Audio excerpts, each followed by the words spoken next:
And your henna colors is not always need to be only in one shade.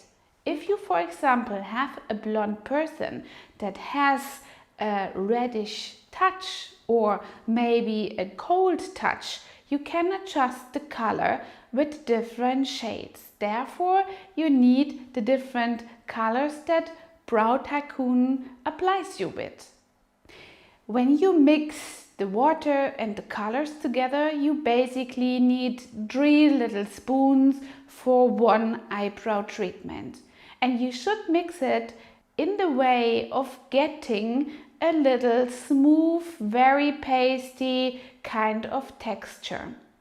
Watch out that it is not too sticky, so you can apply it really good. If the color paste is too sticky, the color will not be taken by the skin or the structure of the hair very good.